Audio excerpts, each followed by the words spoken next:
Hi friends, today I'm going to teach you a new poem. I think so fit and fine.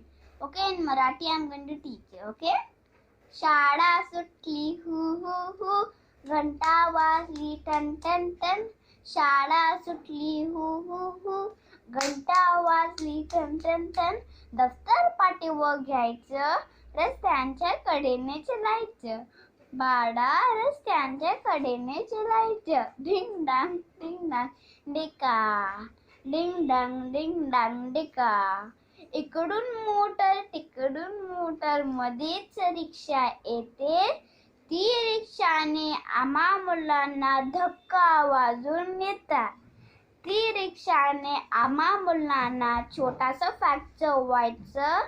रस्त्यांच्या कडेने चालायचं. बाळा रस्त्यांच्या कडेने चालायचं. डिंग डांग डिका. Bye friends.